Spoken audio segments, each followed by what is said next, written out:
طٰہٰ، اے نبی صلی اللہ علیہ وآلہ وسلم، ہم نے تم پر قرآن اس لیے نازل نہیں کیا کہ تم مشقت میں پڑ جاؤ، مگر ہر اس شخص کی نصیحت کے لیے نازل کیا ہے جو خوف رکھتا ہے۔ یہ اس ذات کا اتارا ہوا ہے جس نے زمین اور اونچے اونچے آسمان بنائے، یعنی رحمان، جو عرش پر جلوہ افروز ہوا۔ جو کچھ آسمانوں میں ہے اور جو کچھ زمین میں ہے اور جو کچھ ان دونوں کے بیچ میں ہے اور جو کچھ مٹی کے نیچے ہے، سب اسی کا ہے۔ اور اگر تم پکار کر بات کہو تو کیا ہے، وہ تو آہستہ کہی ہوئی اور نہایت پوشیدہ بات تک کو جانتا ہے۔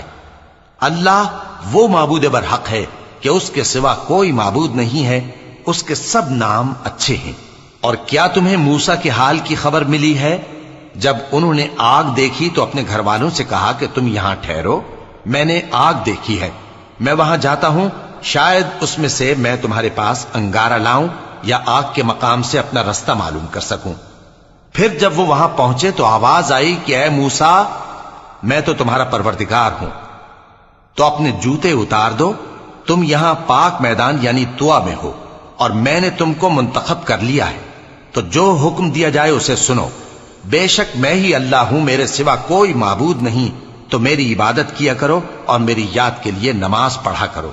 قیامت یقیناً آنے والی ہے، میں چاہتا ہوں کہ اس کے وقت کو پوشیدہ رکھوں تاکہ ہر شخص جو کوشش کرے اس کا بدلہ پائے۔ تو جو شخص اس پر ایمان نہیں رکھتا اور اپنی خواہش کے پیچھے چلتا ہے، کہیں تم کو اس کے یقین سے روک نہ دے، تو اس صورت میں تم ہلاک ہو جاؤ۔ اور اے موسیٰ، یہ تمہارے داہنے ہاتھ میں کیا ہے؟ انہوں نے کہا، یہ میری لاٹھی ہے، اس پر میں ٹیک لگاتا ہوں اور اس سے اپنی بکریوں کے لیے پتے جھاڑتا ہوں، اور اس میں میرے اور بھی کئی فائدے ہیں۔ فرمایا کہ موسیٰ اسے زمین پر ڈال دو، تو انہوں نے اس کو ڈال دیا اور وہ یکا یک سانپ بن کر دوڑنے لگا۔ فرمایا کہ اسے پکڑ لو اور ڈرنا مت، ہم اس کو ابھی اس کی پہلی حالت پر لوٹا دیں گے، اور اپنا ہاتھ اپنی بغل میں دبا لو کہ وہ کسی عیب و بیماری کے بغیر سفید چمکتا دمکتا نکلے گا۔ یہ دوسری نشانی ہے تاکہ ہم تمہیں اپنے بڑے بڑے نشانات دکھائیں۔ تم فرعون کے پاس جاؤ کہ وہ سرکش ہو رہا ہے۔ کہا، اے میرے پروردگار، اس کام کے لیے میرا سینہ کھول دے اور میرا کام آسان کر دے، اور میری زبان کی گرہ کھول دے تاکہ وہ میری بات سمجھ لیں، اور میرے گھر والوں میں سے ایک کو میرا وزیر یعنی مددگار مقرر فرما، یعنی میرے بھائی ہارون کو۔ اس سے میری کمر کو مضبوط کر اور اسے میرے کام میں شریک کر، تاکہ ہم تیری بہت سی تسبیح کریں اور تجھے کثرت سے یاد کریں، تو ہم کو ہر حال میں دیکھ رہا ہے۔ فرمایا، موسیٰ، تمہاری دعا قبول کی گئی، اور ہم نے تم پر ایک بار اور بھی احسان کیا تھا جب ہم نے تمہاری والدہ کو الہام کیا تھا جو تمہیں بتایا جاتا ہے۔ وہ یہ تھا کہ اسے یعنی موسیٰ کو صندوق میں رکھو، پھر اس صندوق کو دریا میں ڈال دو، تو دریا اس کو کنارے پر ڈال دے گا، اور میرا اور اس کا دشمن اسے اٹھا لے گا۔ اور موسیٰ، میں نے تم پر اپنی طرف سے محبت ڈال دی، اور اس لیے کہ تم میرے سامنے پرورش پاؤ۔ جب تمہاری بہن وہاں فرعون کے ہاں گئی اور کہنے لگی کہ میں تمہیں اس کا پتہ دوں جو اس کو پالے پوسے، تو اس طریق سے ہم نے تم کو تمہاری ماں کے پاس پہنچا دیا تاکہ ان کی آنکھیں ٹھنڈی ہوں اور وہ رنج نہ کریں۔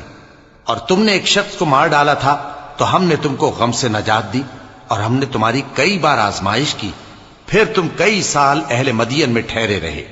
پھر اے موسیٰ، تم ایک اندازے پر آ پہنچے، اور میں نے تم کو اپنے کام کے لیے بنایا ہے، تو تم اور تمہارا بھائی دونوں ہماری نشانیاں لے کر جاؤ، اور میری یاد میں سستی نہ کرنا۔ دونوں فرعون کے پاس جاؤ کہ وہ سرکش ہو رہا ہے، اور اس سے نرمی سے بات کرنا، شاید وہ غور کرے یا ڈر جائے۔ دونوں کہنے لگے کہ اے ہمارے پروردگار، ہمیں خوف ہے کہ وہ ہم پر زیادتی کرنے لگے یا زیادہ سرکش ہو جائے۔ اللہ نے فرمایا کہ ڈرو مت، میں تمہارے ساتھ ہوں کہ سنتا اور دیکھتا ہوں۔ اچھا، تو اس کے پاس جاؤ اور کہو کہ ہم آپ کے پروردگار کے بھیجے ہوئے ہیں، تو بنی اسرائیل کو ہمارے ساتھ جانے کی اجازت دیجیے اور انہیں عذاب نہ کیجیے۔ ہم آپ کے پاس آپ کے پروردگار کی طرف سے نشانی لے کر آئے ہیں، اور جو ہدایت کی بات مانے اس کو سلامتی ہو۔ ہماری طرف یہ وحی آئی ہے کہ جو جھٹلائے اور منہ پھیرے اس کے لیے عذاب تیار ہے۔ غرض موسیٰ اور ہارون فرعون کے پاس گئے، اس نے کہا کہ موسیٰ، تمہارا پروردگار کون ہے؟ کہا کہ ہمارا پروردگار وہ ہے جس نے ہر چیز کو اس کی شکل و صورت بخشی پھر راہ دکھائی۔ کہا تو پہلی قوموں کا کیا حال ہوا؟ فرمایا کہ ان